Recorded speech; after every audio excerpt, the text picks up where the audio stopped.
Bienvenue. Si vous êtes là, c'est que vous avez lu le synopsis, puis avez pris votre courage à deux mains en se disant qu'après tout, tant qu'à être déprimé, autant aller jusqu'au bout. Eh bien non, c'est raté, car ici vous ne broierez jamais du noir, et vous aurez encore moins de visions macabres et dégoulinantes de sang.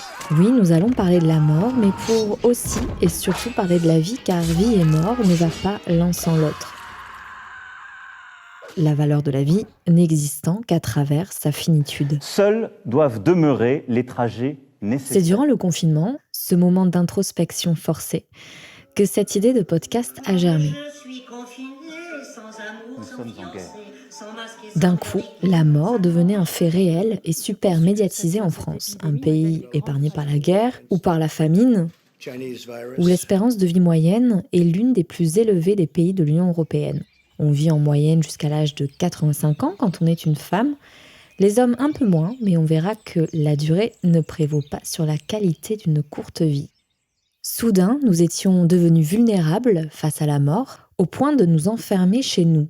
La mort avait soudainement frappé à notre porte d'occidentale, dont la longévité est significative d'une société de plus en plus moderne et d'une société de plus en plus confortable.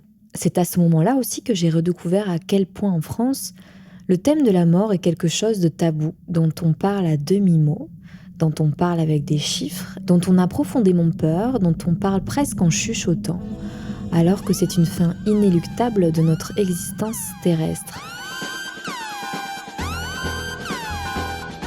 Mais comment en parler ? Comment définir un moment indéfinissable ? Comment se projeter dans quelque chose dont on n'aura peut-être pas conscience, dans quelque chose que personne peut nous dire « T'inquiète, je suis allée voir, tu vas trop kiffer ». J'ai eu envie de vous emmener avec moi dans cette réflexion aux contours inévitablement philosophiques, parfois spirituels, avec des témoignages crus et audacieux, et qui, je l'espère, feront éclore en vous de nouvelles pensées. La mort, certes, c'est la fin de l'existence, animale ou humaine, mais considérons aussi la mort dans son acception métaphorique, la mort comme la fin d'un temps, l'anéantissement d'une réalité quelconque qui laisse place à une nouvelle réalité qui attend d'être dessinée.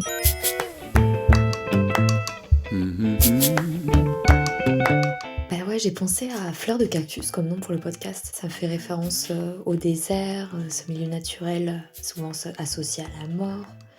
Et puis, Fleur de Cactus est un podcast qui, je l'espère, nous apprendra à parler de la mort pour apprendre à mieux vivre sa vie. Comment l'acceptation de la mort pourrait nous permettre de mieux appréhender notre vie et plus précisément de transformer la façon dont on vit. J'ajouterai la façon dont on aime et dont on décide, pour reprendre la formule de la célèbre Brené Brown. Brené Brown, conférencière et chercheuse américaine, a théorisé sur le pouvoir de la vulnérabilité. La vulnérabilité étant notre capacité à être blessé physiquement ou émotionnellement, en l'acceptant, c'est se montrer sous son vrai jour, ne plus avoir peur de la honte.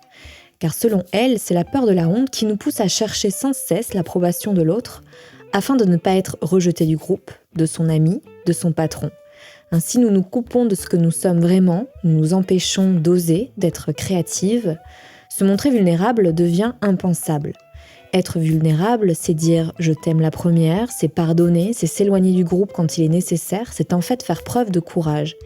Et si le caractère vulnérable de notre existence avait aussi ce pouvoir-là, celui de nous rendre plus courageux, plus audacieuse, plus empathique avec l'autre.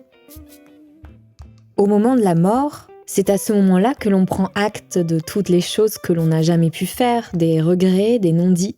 C'est la raison pour laquelle ce podcast visera à rendre la mort plus intime, mais surtout à comprendre que l'acceptation de l'imminence de la mort est un moteur indispensable, voire bénéfique, pour mener à bien notre vie. Qué agradable sorpresa, Susanita. Fleur de Cactus est aussi une invitation au voyage. On ne va pas parler que de questions existentielles, mais aussi de visions différentes de la vie.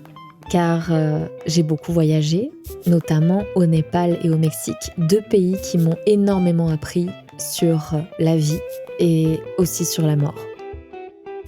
J'espère que vous êtes prêts à embarquer avec moi dans cette petite aventure philosophique et spirituelle, cette aventure de l'inconnu, qu'est la mort, mais aussi qui sera joyeuse et, je l'espère, libératrice.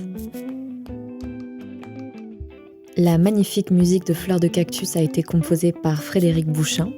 Au mixage, nous avons le talentueux Swan Brossé. Et la pochette de ce podcast, que j'affectionne particulièrement, a été dessinée par Aurore Helt. Et je me présente, je suis Susanna Darcambel.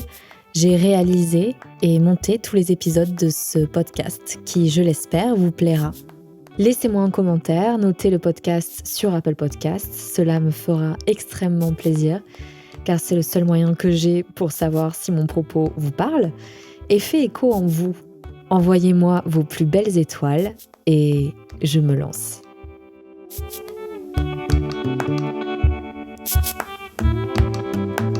Mm-hmm.